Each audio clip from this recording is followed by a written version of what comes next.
Bismillahirrahmanirrahim. Assalamualaikum warahmatullahi wabarakatuh.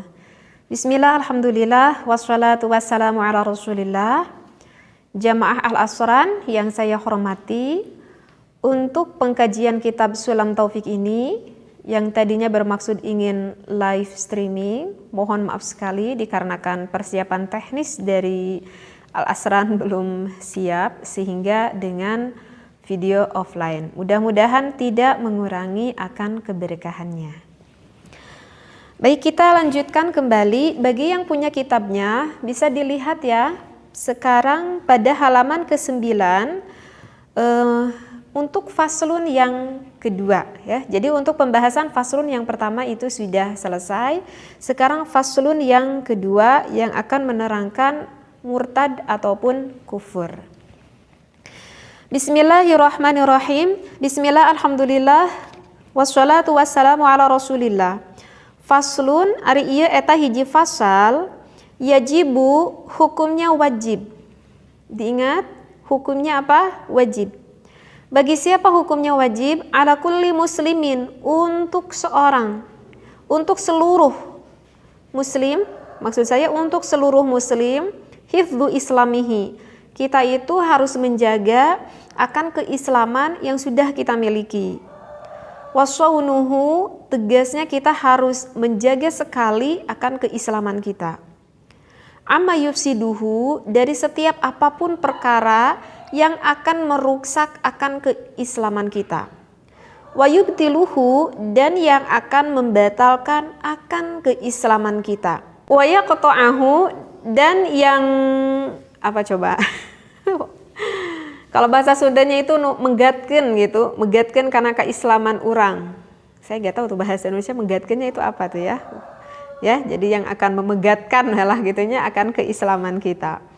Wahwa, dan semuanya itu yang akan merusak, yang akan membatalkan, apa itu? Ar-ridatu murtad. Na'udzubillah summa na'udzubillahi min dzalik ya. Wal iyadzu billahi ta'ala, dan kita memohon meminta perlindungan kepada Allah taala. Wa qad kathura fi hadzal zamani, dan pada zaman sekarang ini yang mengarang ini kitab mengatakan pada zaman sekarang ini umur kita udah ratusan tahun, ini berarti dulu ya. Sekarang kita bacanya di zaman sekarang, ulama yang mengarang ini kitab ya waktu dulu. Sedangkan pada zaman sekarang kata pengarang ini kitab, banyak sekali orang-orang yang mana orang itu tersebut Islam, tetapi apa? At-tasahulu. Jadi ngagampang-gampang lah, apa ya? Ngenteng-ngenteng lah maksudnya begitu ya. Fil kalami, dari ucapan orang muslim tersebut, hatta anahu, sehingga ucapannya itu yukhriju, mengeluarkan mim ba'dihim, dari sebagian keislamannya. Al-fadhun, berupa ya lafad-lafad ataupun ucapan tukhrijuhum anil islami, sehingga mengakibatkan akan ucapan yang ia ucap itu mengeluarkan akan Islam pada dirinya. Dan orang tersebut itu nggak nyangka kalau ucapan itu bisa berakibat kufur. Nah, oleh karena itu kita harus memahami apa saja sih ucapan yang akan mengakibatkan kekufuran pada diri kita itu. Wala yarawna dzalika dzanban fadlan an kaunihi kufranu, kata ini pengarang ini kitab, dan orang tersebut nggak merasa akan apa yang telah ia ucapkannya itu justru telah mengeluarkan bagi dirinya dari agama Islam. Nah, ini sebenarnya ini bagi orang muslim benar-benar harus tahu, benar-benar harus paham ini. Karena kalau nggak paham ya ini berhubungannya dengan dosa bahkan tingkat pertama. Karena dosa besar untuk tingkat pertama itu adalah kufur ataupun musyrik ataupun murtad, itu sama-sama aja. Kufur, musyrik, murtad gitu ya, munafik, itu sama saja. Itu adalah tingkat dosa yang paling besar yang pertama itu. Seperti itu. Bahkan kekufuran ini bukan hanya sebatas dosa besar, bahkan mengakibatkan mengeluarkan keislamannya bagi orang tersebut. Na'udzubillah, summa na'udzubillahi min dzalik. Sedangkan untuk tingkat dosa yang paling besar yang kedua itu adalah membunuh. Dan untuk yang ketiga, sebagian ulama berpendapat bahwa riba, dan sebagian ulama yang berpendapat adalah zina, begitu. Ya, jadi ada yang mengatakan bahwa yang ketiga adalah riba, yang keempat adalah zina, dan ada sebagian ulama yang mengatakan yang ketiga adalah zina dan yang keempat itu adalah riba. Nah, itu adalah 4 dosa besar yang harus kita jauhi. Nah, begitu ya. Nah, sekarang ingin menceritakan akan kemurtadannya itu. Waridatu dan murtad itu salah satu aqsamin, terbagi menjadi 3 bagian. Apa saja? I'tiqadatun, ada murtad hati kita. Wa af'alun, ada murtad pekerjaan kita. Wa aqwalun, dan ada murtad ucapan kita. Nah, seperti itu ya. Jadi sekali lagi murtad itu terbagi 3. Ada murtad bangsa hati, ada murtad bangsa lisan, dan juga ada murtad bangsa pekerjaan ya, yang dilakukan oleh fisik kita, seperti itu. Nah, di dalam faslun ini akan memberikan beberapa contoh apa saja sih yang termasuk murtad ucapan ataupun pekerjaan gitu ya, ataupun dari hati gitu.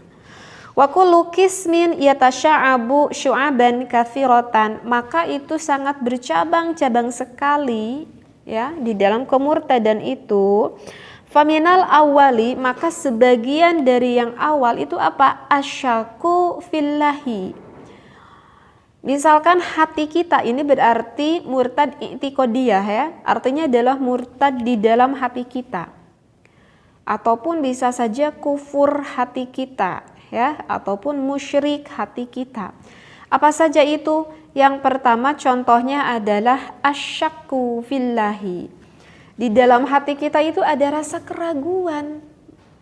Paham gak sih? Ragu. Hati kita itu ragu. Ragu fillahi, kepada Allah. Jadi hatinya itu gak yakin. Dia itu merasa hatinya itu gak yakin apakah aku itu iman kepada Allah atau tidak. Dan itu yang dibutuhkan oleh apa? Itu yang dibutuhkan oleh qalbu, itu yang dibutuhkan oleh hati kita. Ya kalau hati kita gak merasa yakin, ya udah gimana dong? Hatinya juga udah gak merasa yakin, seperti itu. Nah, au fi rasulihi, ataupun misalkan kita itu ragu terhadap utusan Allah. Tuh.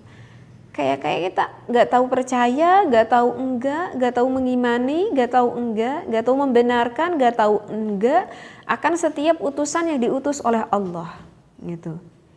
Tetapi yang wajib kita ketahui namanya ini itu ada 25. Meskipun jumlah Rasul dan Nabi itu sangat banyak sekali. Ini yang wajib kita ketahui adalah namanya. Tetapi kalau misalkan kita ragu apakah benar ilmu ini didatangkan oleh Rasulullah gitu ya. Apakah benar setiap ilmu ini yang didatangkan oleh Rasul gitu, seperti itu. Nah itu berarti ada keraguan, gak ada keyakinan di dalam hatinya. Nah akan keraguannya itu udah fatal banget gitu. Karena gak ada keyakinan di dalam hatinya. Awil Qur'ani, ataupun ragu terhadap segala isi Al-Quran. Awil yaumil akhiri, ataupun ragu akan terjadinya hari kiamat. Awil jannati, ataupun pada surga. Awil nari, ataupun neraka. Awil thawabi, ataupun pahala. Awil iqabi, ataupun kepada siksaan.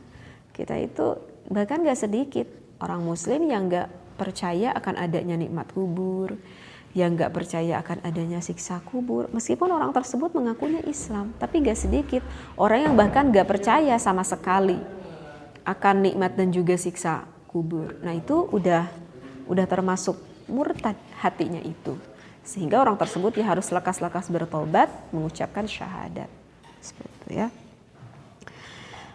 Au nahwi dzalika, ataupun selain yang sudah saya sebutkan, mimma huwa mujma'un alaih, yang mana hal itu semuanya sudah disepakati oleh para ulama. Awi antaqada faqda sifatin min sifatillahi ta'ala, ataupun min sifatillahi ta'ala al-wajibati. Saya baca dulu aja ya referensinya ya biar nggak tanggung. Aw i'taqada faqda sifatin min sifatillahi ta'ala al-wajibati lahu ijma'an. Ataupun misalkan hati kita itu menganggap sepi, ataupun kita enggak ada keimanan, enggak ada keyakinan, hati kita enggak membenarkan misalkan terhadap sifat-sifat yang wajib kepada Allah. Itu yang mana sifat yang wajib kepada Allah yang wajib kita ketahui itu ada 20 ya. Yang dimulai dari sifat wujudnya, qidamnya, baqa, sampai yang terakhir ya, mutakalliman itu. Itu hukumnya adalah wajib. Sifatnya itu adalah wajib. Kita harus mengetahui itu. Dan bahkan bukan hanya sekedar tahu, bukan hanya sekedar hafal, tetapi harus hadir di dalam hati kita itu membenarkan akan segala sifat yang wajib bagi Allah, meyakinkan, mengimani seperti itu. Misalkan ya, kal ilmi, seperti Allah itu mempunyai sifat ilmu, tetapi kita nggak yakin kepada Allah bahwa Allah itu mempunyai sifat ilmu. Au nasaba lahu sifatan yajibu tanzihuhu, ataupun kita menghubungkan akan sifat yang wajib yang dimiliki oleh Allah, yang mana itu udah ijma'an, udah sepakat seluruh para ulama. Kal jismi, seperti sifat jisim. Bahkan ada golongan Islam yang berpendapat bahwa Allah itu seperti jisim, ya. Ada yang mengatakan, ini golongan Islam, dia mengatakan bahwa Allah itu mempunyai tempat. Dan di mana tempatnya Allah, dia berkata orang Islam itu bahwa Allah itu ada di atas. Ya. Bahwa Allah itu ada di atas. Dan itu bahkan ucapan itu bisa mengakibatkan kufur.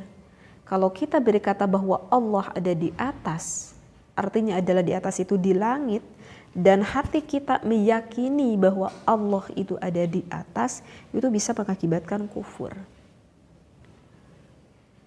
Ya, kenapa bisa mengakibatkan kufur? Karena kalau misalkan Allah ada di langit, berarti Allah itu membutuhkan tempat.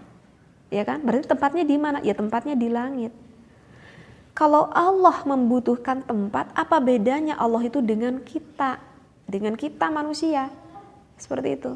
Kita kan manusia itu membutuhkan tempat. Tempat kita itu di mana? Ya, iya, di rumah, di bumi ini, di alam dunia ini kita membutuhkan tempat. Jadi kalau misalkan Allah ada di langit, berarti Allah membutuhkan tempat. Dan kalau Allah membutuhkan tempat, berarti Allah tidak tersifati akan sifat mukhalafatu lil hawadisi. Ya, bahwa Allah kan dikatakan mukhalafatu lil hawadisi, bahwa Allah itu berbeda dengan seluruh makhluk. Baik di dalam zatnya, baik di dalam sifatnya, baik di dalam pekerjaannya, itu Allah tuh berbeda dengan kita. Sehingga orang Islam tersebut memaknai Al-Quran pun secara harfiah, begitu. Mengapa berpendapat bahwa Allah itu ada di langit atau ada di atas? Misalkan dikarenakan salah satu keterangan yang mana Allah itu duduk di atas aras, ya, alal arsyistawa, gitu. Bermaknanya secara harfiah aja. Dan Islam ini memaknai misalkan salah satu contoh subhana rabbiyal a'la wa bihamdi, maha suci Allah kan yang maha luhur, sehingga memaknainya itu secara harfiah. A'la di sini dia itu berpendapat bahwa luhur, yang maha tinggi, maksudnya berarti yang maha tinggi ini adalah berarti Tuhan itu ada di atas. Itu salah. Yang dimaksudkan di sini tinggi itu adalah apa? Maha keagungannya Allah, maha kesuciannya Allah yang maha tinggi. Bukan artinya secara harfiah Allah itu ada di atas. Dan terkadang kita juga suka sering dengar kan, ada sebagian orang, aku serahkan saja kepada yang di atas. Itu sering dengar gitu kan? Kita serahkan aja kepada yang di atas. Kalau kita mengucapkan, kita serahkan kepada Tuhan yang ada di atas, dan hati kita itu berpikir kalau Tuhan itu ada di atas, maka bisa menjadi kufur. Ucapan kita, hati kita, bahaya, ini udah bahaya banget. Bukan udah dosa gede lagi. Paham ya di sini ya? Jadi di sini juga dikatakan kal jismi, seperti menganggap bahwa Tuhan itu, Allah itu adalah jisim, seperti diri kita. Nah, itu adalah salah satu contohnya ya. Dan saya tidak sebutkan Islam apa ini. Mungkin para pendengar juga pernahlah mendengar ya seperti itu. Apalagi yang bisa mengakibatkan murtad nih kepada diri kita, au halala muharraman, menghalalkan perkara yang sudah diharamkan. Bil ijma'i, yang sudah sepakat seluruh para ulama, ma'luman minad din bid darurah ya. Jadi maksudnya di sini adalah seluruh para ulama itu, ya misalkan yang 4 madhab itu ya, dari madhab Imam Maliki, Imam Syafi'i, Imam Abu Hanifah ataupun Imam Hambali, misalkan hukumnya berzina itu adalah haram, semua udah sepakat, nggak ada ikhtilafiyah, nggak ada perbedaan pendapat ulama gitu ya. Mabuk haram, mencuri haram, misalkan membunuh haram gitu ya. Au halala muharraman, ataupun kita menghalalkan akan perkara yang sudah diharamkan. Yang mana perkara yang halal yang sudah diharamkan itu bil ijma'i, yang sudah sepakat seluruh para ulama. Ma'luman, yang sudah diketahui minad dini bid darurah, di dalam agama tersebut. Ya, mimma la yakhfa, perkara itu udah nggak samar lagi. Misalkan kazina, seperti zina, ya, waliwati, ataupun suami memasuki ke lubang belakang istrinya, ataupun laki-laki terhadap laki-laki juga sama. Wal qatli, ataupun menghilangkan nyawa orang lain. Wassariqati, ataupun bermabuk-mabukan. Wal ghasabi, ataupun menggasab. Ataupun sebetulnya masih banyak ya contoh-contoh yang lain, seperti melakukan berhubungan antara suami istri ketika haid ataupun ketika sedang nifas gitu ya. Yang artinya yang mana perkara itu yang sudah seluruhnya itu ijma, udah sepakat seluruhan ulama tersebut. Berbeda kalau misalkan di dalam hal yang masih ada diikhtilafiyahkan, seperti itu. Jadi kalau misalkan kita menghalalkan akan perkara yang sudah diharamkan, sekali lagi saya terangkan, yang mana hal itu sudah ijma seluruh para ulama, maka itu bisa mengakibatkan kekufuran kepada diri kita, seperti itu ya. Oh, ini agak bahaya juga ini berarti ya. Ataupun sebaliknya, au harrama halalan, kita itu mengharamkan akan perkara yang sudah dihalalkan. Kadzalika, ya begitu juga, misalkan kalbai'i, seperti jual beli itu adalah halal. Wan nikahi, menikah adalah halal. Meskipun di dalam jual beli tersebut ada lagi nanti pembahasan yang lebih panjang lagi. Nah, cuman dari konteks jual belinya yaitu halal. Halal pun yang bagaimana, memang seperti itu ya. Nah, seperti sholat begitu kan, ataupun amal-amal ibadah yang lainnya, itu udah jelas perkara yang halal tetapi toh oleh diri kita diharamkan. Maka bukan hanya lagi dosa, itu bisa mengakibatkan kekufuran ataupun kemurtadan kepada diri kita. Nah, oleh karena itu kita itu harus paham, kita itu harus ngaji biar tahu apa aja sih yang bisa mengakibatkan kemurtadan pada diri kita. Kadzalika kas shalawatil khamsi, ya begitu juga salat yang 5 waktu, ini contohnya. Au sajdata minha, ataupun sujud di dalam salat 5 waktu, waz zakati, ataupun zakat, was shaumi, ataupun puasa, wal haji, ataupun haji, wal wudu'i, dan juga berwudu. Nah, ini adalah salah satu contohnya ya, begitu. Apalagi nih? Seterusnya, apalagi yang bisa mengakibatkan kemurtadan pada diri kita? Aujaba ma lam yajibu ijma'an. Ataupun kita itu sok tahu nih, mewajibkan akan perkara yang enggak wajib. Ijma'an menurut seluruh sepakatnya pendapat para ulama. Jadi udah tahu hukum itu adalah tidak wajib, tapi kita sok tahu mengatakan bahwa hukumnya itu adalah wajib. Sedangkan seluruh ijma' para ulama tidak mengatakan misalkan hukum ini adalah wajib, misalkan seperti itu ya. Jadi jangan kita itu mengambil hukum sesuai dengan logika pikir kita, seperti itu. Au nafa masyru'iyatan, ataupun kita itu melaksanakan masyru'iyatan mujma'in alaihi, yang sudah disyariatkan ya menurut pendapat ulama. Baik, untuk contoh yang selanjutnya, au azama alal kufri, atau kita itu mau mengazam itu apa ya? Mau bermaksud mungkin ya, ngazam itu alal kufri. Nanti aku akan mau kufur misalkan fil mustaqbali, di zaman yang akan datang, meskipun hal itu belum terjadi. Jadi misalkan gini, kita itu mengazam misalkan mau berpindah agama misalkan gini deh contohnya. Sekarang misalkan ada seseorang yang sedang berhubungan gitu ya, istilahnya pacaran lah gitu, dengan orang yang non muslim, artinya dengan orang yang keluar dari agama Islam gitu. Kan belum ya, nikahnya belum gitu ya, nikahnya itu belum, misalkan dengan agama apa aja deh gitu ya nikahnya. Dan misalkan orang ini berkata, nanti karena belum nikah kan, nanti kalau aku sudah menikah maka aku akan berpindah agama mengikuti suami aku misalkan. Misalkan ini contohnya adalah seorang perempuan ya. Jadi contohnya sekali lagi seorang perempuan yang punya pacar laki-laki berbeda agama dengan dirinya tetapi belum menikah. Misalkan perempuan itu berkata, berarti otomatis perkataannya itu yang sudah perkataannya yang ia ucapkan itu berarti yang timbul dari hati.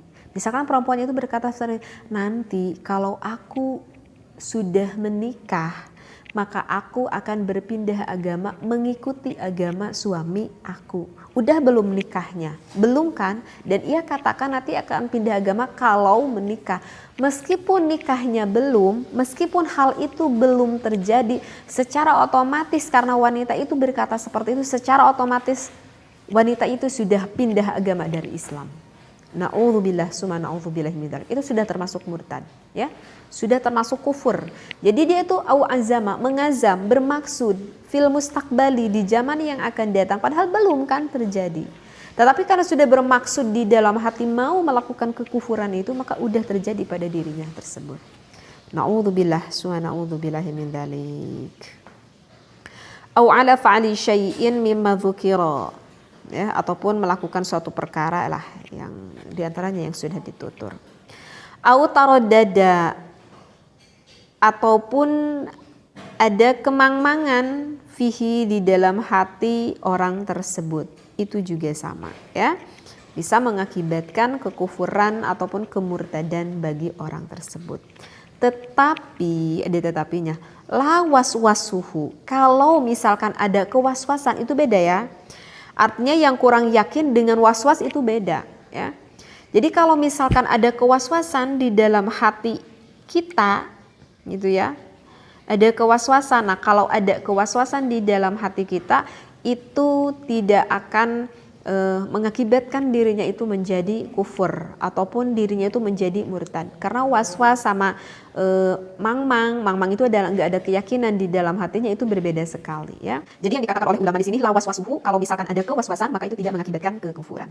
Kemudian apalagi nih yang mengakibatkan kemurtadan ataupun kekufuran bagi seseorang? Au ankara sahbata Sayyidina Abi Bakrin radhiyallahu anhu, ataupun kita mengingkar nih. Kita mengingkari kepada sahabat. Misalkan salah satu contohnya kepada sahabat Sayyidina Abu Bakar radhiyallahu anhu. Maka itu juga sama, udah termasuk kufur, udah keluar keislaman di dalam dirinya. Bisa tahu nggak Islam apa nih yang membenci salah satu sahabat? Mungkin sebagian para pendengar udah paham ya yang saya maksudkan. Jadi ada yang mengaku Islam tetapi yang beragama Islam itu bahkan ingkar bahkan kepada sahabat itu, salah satu sahabat, mungkin ada 2-3 sahabat menganggap bahwa seperti Sayyidina Abu Bakar atau seperti Sayyidina Umar, seperti Sayyidina Utsman itu ada ahlun nar, na'udzubillah summa na'udzubillah min dzalik. Jadi yang beragama Islam ini ada sebagian golongan Islam yang berpendapat bahwa Sayyidina Umar, Sayyidina Utsman itu adalah ahli neraka, bahwa dilaknat oleh Allah. Aduh, perkataannya itu udah naudzubillah gitu ya. Jadi di sini juga udah jelas di dalam kitab Sulam Taufik dikatakan kalau kita ingkar ya terhadap salah satu sahabatnya Rasulullah Shallallahu Alaihi Wasallam, apalagi ini sahabat yang terpilih, apalagi ini sahabat khulafaur rasyidin, maka itu hukumnya sudah apa? Sudah kufur orang tersebut ya. Seperti itu ya. Mudah-mudahan ini bisa difahami. Aw risalatan wahidin minar rusuli al-mujma'i ala risalatihi. Ataupun misalkan kita itu inkar kepada utusan Allah gitu ya.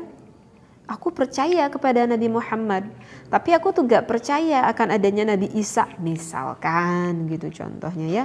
Itu sama. Kalau kita inkar terhadap salah satu rasul ataupun terhadap salah satu nabi, itu bisa mengakibatkan kekufuran pada diri kita. Ya. Ala risalatihi, yang juga misalkan enggak percaya akan risalah-risalahnya yang disampaikan oleh para rasul gitu. Ataupun kita gak mengimani, kita gak percaya akan risalah-risalah yang disampaikan oleh para rasul, itu juga sama mengakibatkan kekufuran kepada diri kita. Ini panjang, ini sebetulnya banyak sekali ini contohnya nih, sampai ada sekitar ya, ada 1 lembar setengah lagi. Saya bahas sedikit lagi ya. Mungkin ini akan dijadikan 2 video di dalam pembahasan faslun ini. Au jahada harfan mujma'an alaih minal qur'ani, ataupun kita itu mengingkari akan huruf yang terkandung ada di dalam Al-Quran, sedangkan huruf itu yang sudah sepakat seluruh para ulama. Nah maka Al-Quran yang kita baca ini yang udah langsung bisa kita baca, yang udah disepakati oleh seluruh para ulama ya, yang ada di dalam isi Al-Quran ini. Karena memang ada yang gitu yang ya ini nanti ngajinya harus ke usulul fikih ya, karena kan nanti ada kalimat nasikh, mansuh, dan nggak perlu dijelaskan juga ya. Artinya adalah pokoknya yang Al-Quran yang keseharian yang kita baca itu adalah sudah mujma'an, udah disepakati oleh seluruh para ulama, sehingga kalau misalkan ada yang membuang 1 huruf ataupun mendobelkan 1-2 huruf begitu ya, nah itu bahkan bisa mengakibatkan kufur bagi orang tersebut. Seperti jadi kalau dengan sengaja-ngaja gitu kita ingkar terhadap salah satu huruf Al-Quran, itu sudah mengakibatkan kufur.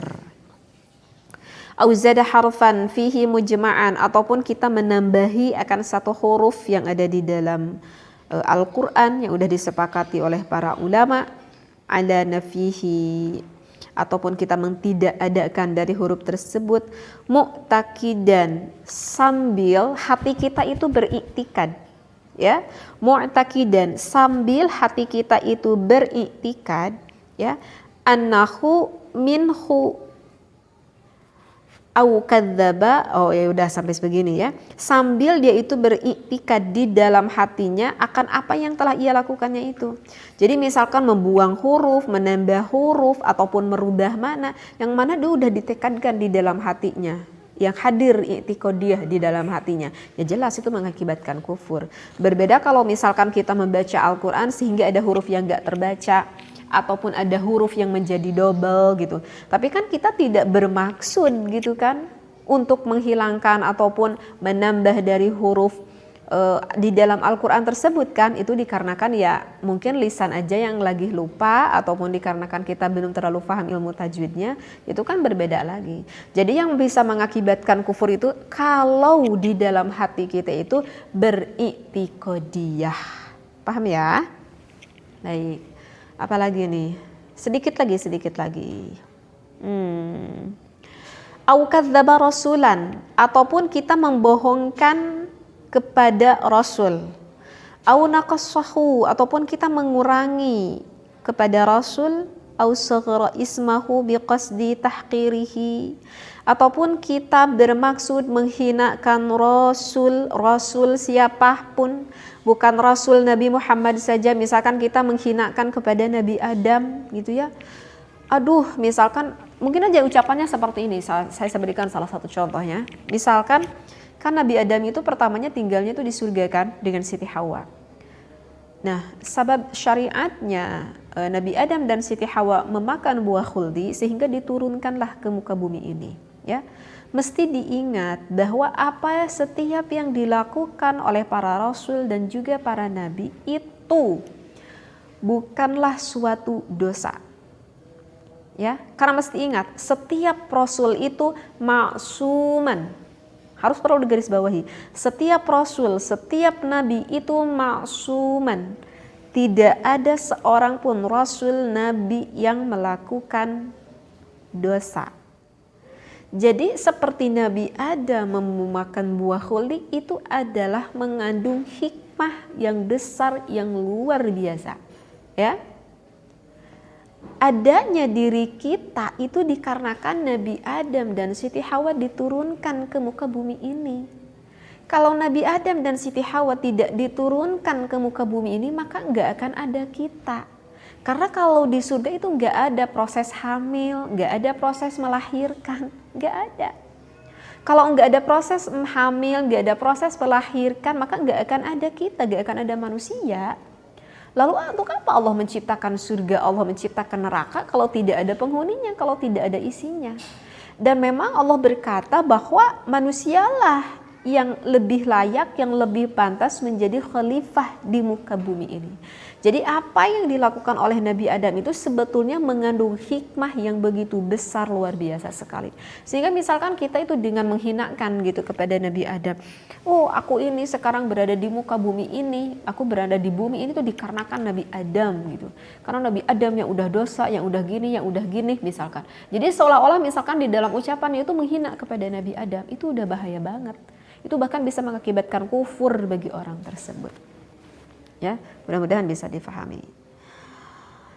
Au kadzdzaba rasulan au naqasa usaghara ismahu biqasdi tahqirih au jawazza. Nah, ini yang untuk contoh yang terakhir, au jawazza nubuwatan ahadin ba'da nabiyyana Muhammadin sallallahu alaihi wasallam, atau kita memperbolehkan bahkan hati kita sampai mengimani misalkan akan adanya nabi sesudah Nabi Muhammad sallallahu alaihi wasallam. Dan banyak sekali ya orang yang mengaku-ngaku menjadi nabi setelahnya Nabi Muhammad. Bahkan ketika Nabi Muhammad masih ada dulu, masih ada aja, ada di wilayah lain yang mengaku bahwa dirinya itu adalah Muhammad, ya. Jadi waktu zaman Nabi, jadi gak perlu kaget, waktu zaman Nabi Muhammad ada pun ada di daerah lain yang mengaku bahwa dirinya itu adalah Nabi Muhammad tersebut. Dan memang oleh Allah itu dikasih istidraj, ya. Jadi dikasih kelebihan agar orang tersebut akan semakin berdosa begitu. Jadi ada keanehan-keanehan lah yang dia miliki sehingga dia itu mengaku bahwa dirinya itu adalah Nabi Muhammad, seperti itu ya. Dan kita juga kan sering ya ada yang mendengar yang mengaku-ngaku sebagai nabi, dan yang menjadikan saya kaget itu pengikutnya ada dan banyak pula. Dan di Indonesia itu udah beberapa kali ada orang yang mengaku bahwa dirinya itu adalah nabi sesudah Nabi Muhammad. Begitu, dan pengikutnya itu sampai ribuan, sampai puluhan ribu, bahkan ada yang sampai ratusan ribu. Aku udah habis pikir seperti itu ya. Mudah-mudahan kita semua selalu diraksa, dijaga oleh Allah Subhanahu wa taala. Nah, kalau di dalam kitab Sulam Taufik ini, ya udah, ini contohnya seperti ini. Ini jadi nanti bisa kita simpulkan aja ya. Artinya ya ini adalah salah satu contoh dari secara garis besarnya aja gitu ya. Nanti bisa dikiaskan oleh kita seperti itu ya, akan apa yang sudah saya terangkan semuanya. Insya Allah untuk pembahasan besok saya akan merangkan murtad yang kedua, yaitu untuk murtad pekerjaan atau juga murtad ucapan. Jika yang saya bahas kali ini agak kurang dipahami ataupun ada yang salah di dalam pembahasan ataupun di dalam pembacaan, maka tak perlu ragu, ditulis aja di kolom komentar ya. Misalkan saya agak salah tuh neranginnya, di komen aja ya, biar orang lain nanti nggak ikut salah lah istilahnya, seperti itu. Ataupun ada yang agak kurang paham, maka bisa dipertanyakan kembali di kolom komentarnya. Mudah-mudahan hari ini yang saya sampaikan mendapatkan keberkahan dari ilmu yang sedang kita kaji. Wallahu a'lam, wabillahi taufiq wal hidayah. Wassalamualaikum warahmatullahi wabarakatuh.